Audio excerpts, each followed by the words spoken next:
हिंदी साहित्य का इतिहास एक श्रृंखला के लगभग 400 सालों के साहित्य की यात्रा हम पिछली कड़ी में कर चुके हैं। इस पिछली कड़ी में हमने हिंदी आदिकाल का खास तौर से आदिकाल के साहित्य की बहुत सी विशेषताओं को जाना और विशेष रूप से उस समय के अतिरंजनापूर्ण साहित्य को बहुत विशेष रूप से जाना। अब जो भक्तिकाल आता है हमारे सामने और भक्तिकाल का साहित्य आता है जिसको हम इस कड़ी में चर्चा करेंगे, जिस पर बातें करेंगे, उस पूरे साहित्य में कुछ हद तक अतिरंजनापूर्ण साहित्य गौण रूप में दिखाई पड़ रहा था। प्रमुखता से तो आदिकाल में ही दिखाई पड़ता है, लेकिन धीरे धीरे वह गौण हो रहा था, उसकी कुछ चीज़ें बच गई थीं और यह गौण होता हुआ एक नए रूप में परिवर्तित हो रहा था जिसे हम जन साहित्य कह सकते हैं।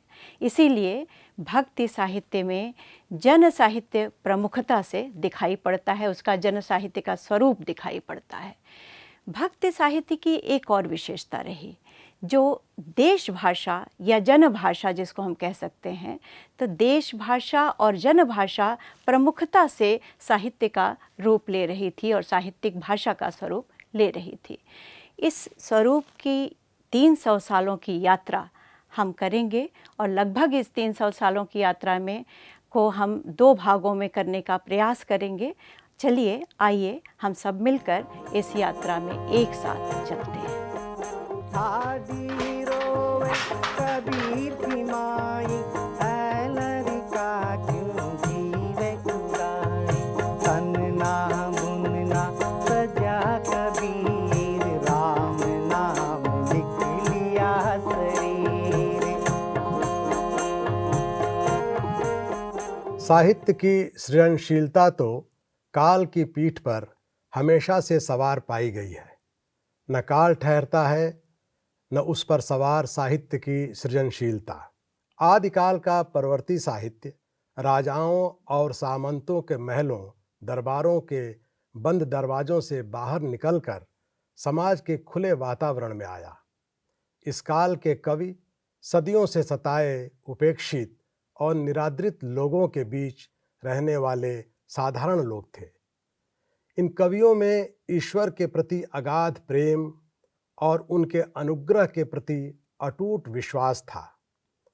इन्होंने लोक भाषा में अपने जीवन के निजी अनुभवों की मार्मिक अभिव्यक्ति की।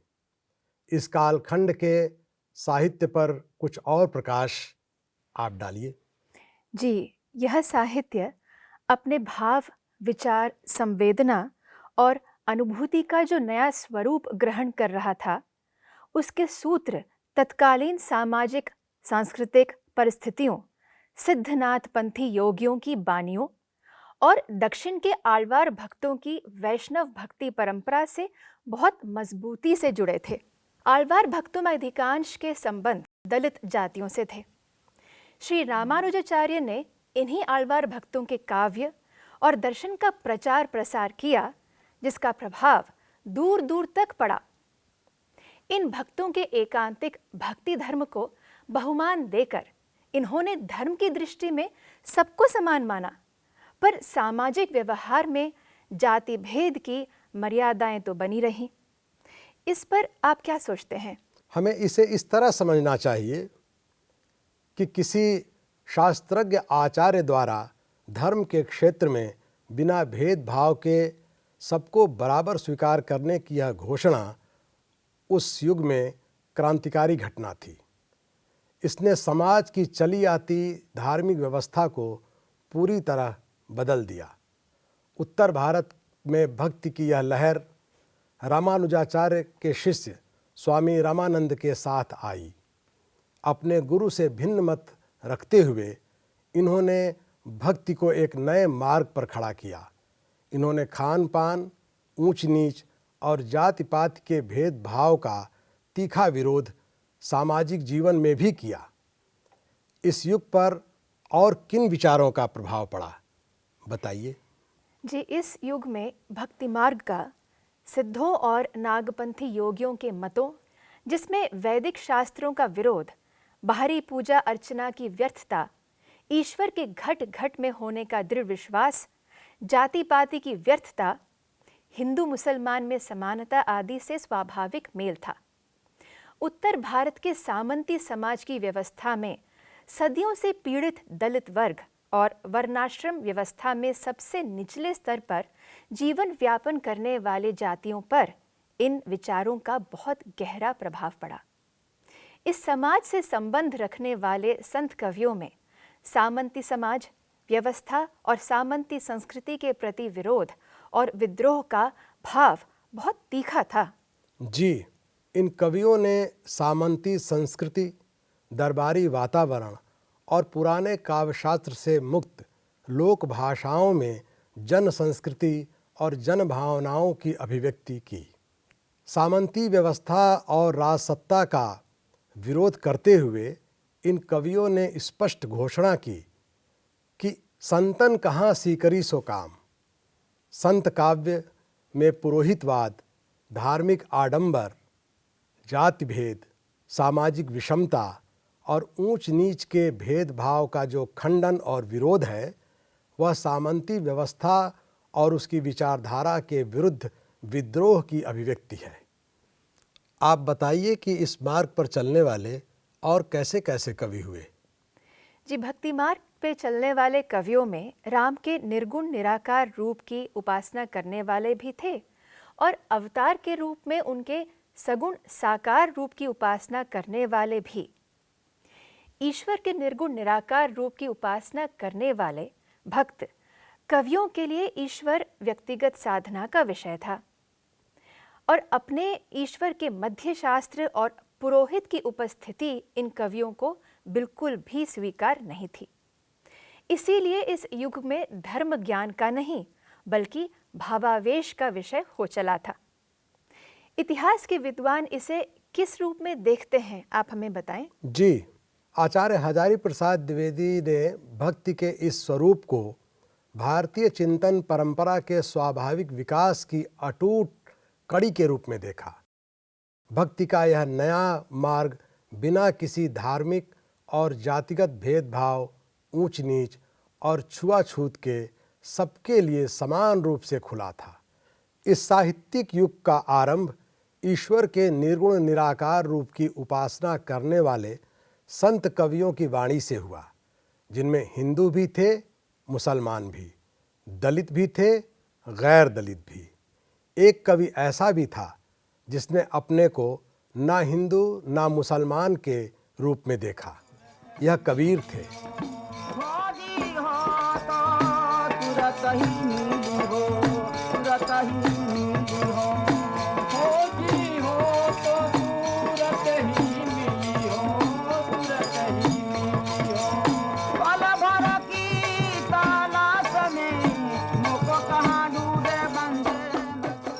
इन संत कवियों की वाणी कैसी थी? इन निर्गुण संत कवियों की वाणी में सबसे ऊंचा स्थान गुरु का था, सबसे ऊंचा भाव मानुष्य प्रेम था और सबसे ऊंचा लक्ष्य मनुष्यता का था। इनके वाणी का अनुभवजन्य होना इस काव्य की सबसे बड़ी विशेषता है। कबीर के साथ इन संत कवियों में रैदास, गुरु नानक, दादू दयाल, धर्मदास आदि अनेक कवि थे। सबकी कविता का मूल भाव और मूल स्वर एक था, लेकिन कबीर का स्वर इन सब में सबसे तीखा था। ये वाणी के डिक्टेटर थे। इन निर्गुण कवियों की वाणी में सिद्धों और नाथपंथी योगियों के दोहों, पदों और उलटबासियों की अंतर्वस्तु की अनुगूंज बहुत साफ सुनाई देती है। इतिहासकार इस परंपरा को कैसे देखते हैं, हमें बताएं। जी, आचार्य हजारी प्रसाद द्विवेदी ने उत्तर भारत के भक्ति आंदोलन के उद्भव को नाथपंथी योगियों की परंपरा से जोड़कर बिल्कुल ठीक किया। सिद्धों और नाथपंथी योगियों की तरह कबीर के काव्य में भी वैदिक पौराणिक मतों, वर्णाश्रम की मर्यादाओं, सामाजिक कुरीतियों, जातिपात और धार्मिक वाह्याचार का अनभय विरोध है, लेकिन सूफियों के भावात्मक प्रेम और वैष्णवों के अहिंसावाद को साथ लेकर। बेशक इनमें कहीं कहीं रहस्य की भावना भी है। इस काल की कविता की भाषा और काव्य रूपों को जरा समझाइए। इस काल में काव्य भाषा तो बहुत कुछ बदल चली थी, लेकिन काव्य रूप नहीं बदले थे। दोहों, चौपाइयों आदि काव्य रूपों में अपभ्रंश की झलक स्पष्ट थी। इस युग के काव्य में इसके अनेक प्रमाण हैं। अंतः साधनात्मक भावों की अभिव्यक्ति के लिए कबीर ने भी सहजयानियों की उलटबासी शैली ही अपनाई। इस धारा के कवियों की भाषा का रंग एक दूसरे से बहुत भिन्न है। इसका एक प्रमुख कारण लोक भाषाओं की भौगोलिक विविधता है। कबीर की कविता सधुक्कड़ी अर्थात राजस्थानी पंजाबी मिली खड़ी बोली में है, तो नानक का काव्य पंजाबी में। मीरा की कविता पर राजस्थानी का प्रभाव है, तो जायसी का काव्य अवधी में और सूरदास का ब्रजभाषा में। तुलसीदास इस काल के अकेले ऐसे कवि हैं जिनके काव्य में उस युग में प्रचलित सभी काव्य भाषाओं और सभी काव्य रूपों का प्रयोग हुआ है। काव्य भाषा के स्वरूप में स्थिरता इस युग में बहुत आगे चलकर आई। इस कालखंड की कविता की अंतर्वस्तु कैसी थी, हमें बताएं। बिल्कुल, आपने ठीक कहा। भक्ति काव्य की इस भौगोलिक विविधता का प्रभाव उसकी भाषा पर ही नहीं, उसके अंतर्वस्तु पर भी पड़ा। हिंदी क्षेत्र में सामंती मूल्यों, रूढ़ियों और परंपराओं की जकड़ बहुत मजबूत थी। इसलिए कबीर को यहाँ पूरी व्यवस्था से लड़ना था। इसमें शास्त्र भी था, वेद भी, लोक भी था, वर्णाश्रम भी, पांडे पुरोहित भी थे, मुल्ला मौलवी भी, मंदिर भी था, मस्जिद भी और राजसत्ताएँ भी। कबीर ने सबको ललकारा। कबीर का व्यंग अनोखा है। इस कालखंड में और कैसी कैसी कविताएं लिखी गईं। भारतीय समाज में विभिन्न धार्मिक मतों के बीच अब तक एक नई सूफी मत का प्रवेश हो चुका था। इसका ईश्वर अकेला और निराकार था, लेकिन सूफी संतों ने अनहलक अर्थात मैं ब्रह्म हूं इसकी घोषणा की। यह घोषणा अद्वैतवाद से मेल खाती थी। इस साधना में मनुष्य के 4 विभाग माने गए हैं। ये विभाग कौन से हैं, हमें बताएं। जी, ये विभाग नफ्स यानी इंद्रिय, अक्ल यानी बुद्धि, कल्ब यानी हृदय और रूह यानी कि आत्मा। यह साधना नफ्स और अक्ल को दबाकर कल्ब की साधना से रूह की प्राप्ति पर जोर देती थी। इसके दरवाजे सबके लिए खुले थे। इस युग के साहित्य पर इसका गहरा प्रभाव पड़ा। फरीदा दर दरवेशी गाकड़ी, चल्ला दुनिया पत बन उठाई। सूफी संप्रदाय का प्रवेश इस देश में ख्वाजा मुइनुद्दीन चिश्ती के समय में हुआ। 12वीं शताब्दी से 15वीं शताब्दी तक 300 वर्षों में सूफियों के चिश्ती, सोहरावर्दी, कादरी और नक्शबंदी नाम से 4 संप्रदाय इस देश में आए। इनका सादा जीवन, उच्च विचार और प्रेम के तत्ववाद ने सामान्य लोगों के साथ रचनाकारों को भी प्रभावित किया। इस युग में बहुत से मुसलमान रचनाकार इस मत की ओर आकर्षित हुए। इन कवियों ने भारतीय समाज में सदियों से प्रचलित राजकुमारी, गणिका, अप्सरा, श्रेष्ठ पुत्री आदि की लौकिक प्रेम कथाओं को अपने साहित्य का आधार बनाया।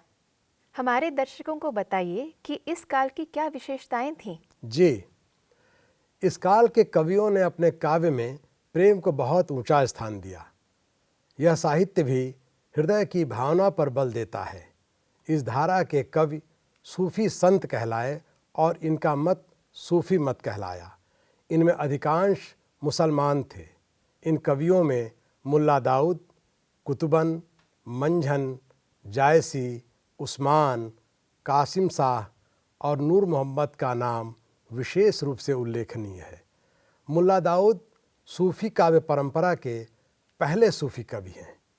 सूफी परंपरा के इन कवियों ने मनुष्य के उदात्त रूप को आगे करके सामंती समाज में फैली अमानवीय जीवन परिस्थितियों के विरुद्ध नई चेतना जगाई।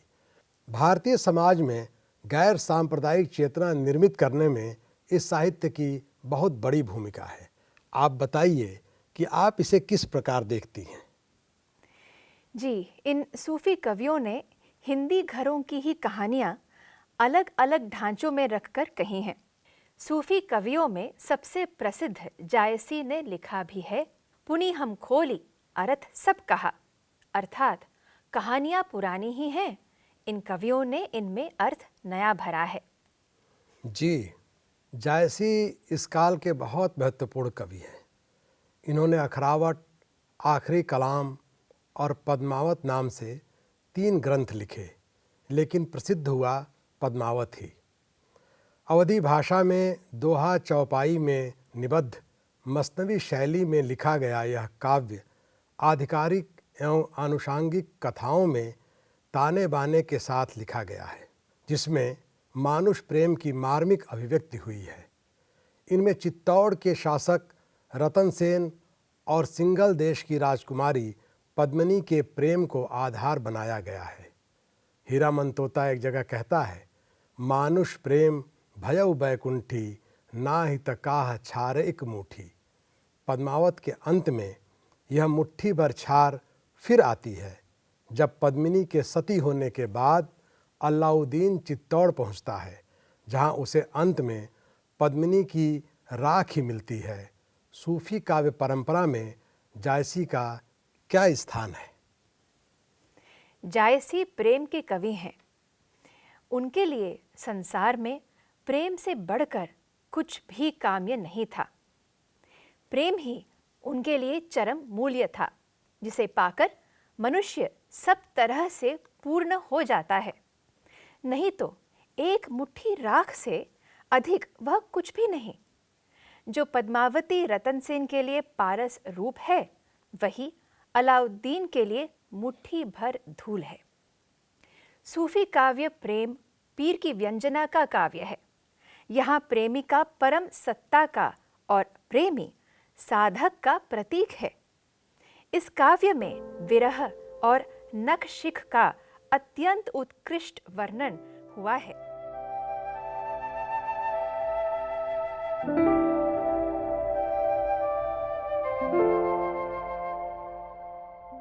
भक्तिकालीन साहित्य के निर्गुण भक्ति शाखा के संत मार्गी कवियों तथा प्रेम मार्गी कवियों के साहित्य से हम अभी परिचित हुए और हमने यह भी जाना कि साहित्य की मुख्य विशेषता मानव प्रेम रही। मानव प्रेम उनकी कविताओं के केंद्र में रहा और इस ज्ञान मार्गी और संत मार्गी शाखा के ज़रिए हमने यह भी जाना कि इस कविता का मूल, इस साहित्य का मूल मुख्य रूप से सद्भाव, प्रेम, करुणा तथा आप कह सकते हैं कि श्रम की महत्ता, ये सब कुछ इस साहित्य का विशेष रूप रहा।